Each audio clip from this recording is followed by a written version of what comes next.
എല്ലാവിധ പഠന സൗകര്യങ്ങളുള്ള ഒരു ഗംഭീര ഗവൺമെൻറ് LP സ്കൂളാണ് GLPS മുണ്ടയ്ക്കൽ.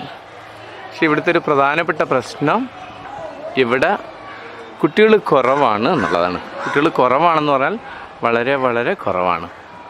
എല്ലാവിധ അടിസ്ഥാന സൗകര്യങ്ങളും ഈ സ്കൂളിലുണ്ട്. എല്ലാവിധ സൗകര്യങ്ങളുമുണ്ട്. തൊട്ടടുത്തുള്ള ഹയർ സെക്കൻഡറി വരെ കുട്ടികൾ പഠിച്ചുകൊണ്ടിരിക്കണ പെരുങ്ങളം ഹയർ സെക്കൻഡറി സ്കൂളിലേക്ക് കുട്ടികളെ രക്ഷിതാക്കൾ നേരത്തെ കൊണ്ടുപോയി ചേർത്തതാണ് ഒരു പ്രശ്നം. അതുപോലെ തന്നെ 1 കിലോമീറ്റർ ചുറ്റളവിൽ പൂവാട്ടുപറമ്പ്, അതുപോലെ ചെറുകുളത്തൂർ, ഇങ്ങനെയൊക്കെയുള്ള അവിടെയൊക്കെ സ്കൂളുകളുണ്ട് എന്നുള്ളതും ഒരു പ്രശ്നമാണ്. എന്നാലും നല്ല സൗകര്യങ്ങളിൽ, കെട്ടിട സൗകര്യങ്ങളും എല്ലാ അടിസ്ഥാന സൗകര്യങ്ങളുള്ള ഈ സ്കൂളിൽ കുട്ടികളെ ചേർത്തി 1ാം ക്ലാസ് തൊട്ട് 4ാം ക്ലാസ് വരെ സ്വസ്ഥമായിരുന്നു പഠിപ്പിക്കാൻ രക്ഷിതാക്കൾക്ക് കഴിയുകയാണെങ്കിൽ അതൊരു കുട്ടികളോട് ചെയ്യുന്ന ഏറ്റവും വലിയ നീതിയായിരിക്കും. ഈ വലിയ ഹയർ സെക്കൻഡറി വരെയുള്ള സ്കൂളുകളിൽ ഈ കുട്ടികളെ കൊണ്ടുപോയിട്ട് കഴിഞ്ഞാൽ 1ാം ക്ലാസ്സിൽ തൊട്ട് 4ാം ക്ലാസ് വരെയുള്ള കുട്ടികളുടെ കാര്യം വളരെ ക്ഷീണമായിരിക്കും.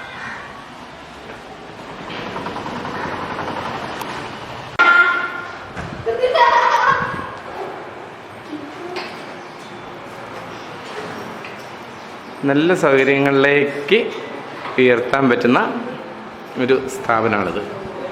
ഇവരെല്ലാം നല്ല മിടുക്കന്മാരെയുള്ള കുട്ടികളാണ്.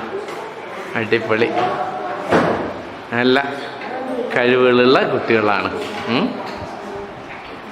രക്ഷിതാക്കളും പ്രാദേശിക സമൂഹവും അധ്യാപകരും എല്ലാം കൂടെ ഒന്ന് കൈകോർത്താൽ അത്ഭുതങ്ങൾ ഉണ്ടാക്കാൻ പറ്റുന്ന ഒരു സ്കൂളാണ്. സൗകര്യങ്ങളൊക്കെ ഇവിടെയുണ്ട്. Hello, how are you? 2025 സ്കൂളിനെ സംബന്ധിച്ചിടത്തോളം പുതുമ നിറഞ്ഞൊരു വർഷമായിരിക്കും എന്നാണ് മാഷന്മാർ പറയുന്നത്. ഈ സ്കൂളിലെ പ്രത്യേക പരിസ്ഥിതി പരിഗണിച്ചുകൊണ്ട് ഇവിടെയും ഒരു ഗംഭീരമായുള്ള ഇംഗ്ലീഷ് മീഡിയം ഡിവിഷൻ തുടങ്ങാനുള്ള തുടക്കമായി കഴിഞ്ഞിട്ടുണ്ട്. 2025 ജൂണിൽ ഇംഗ്ലീഷ് മീഡിയം ബാച്ചിനുള്ള അനുമതി സ്കൂളിന് കിട്ടും. അപ്പോൾ ഈ സ്കൂളിൽ കൂടുതൽ കുട്ടികൾ വരും, കൂടുതൽ രക്ഷിതാക്കൾ വരും, കൂടുതൽ അധ്യാപകർ വരും. അങ്ങനെ GLPS മുണ്ടയ്ക്കൽ ഈ നാട്ടിലെ നല്ലൊരു വിദ്യാഭ്യാസ സ്ഥാപനമായിട്ട് ഒന്നുകൂടെ ഉയരത്തിലേക്ക് പറക്കും അല്ലേ? ആട്ടെ.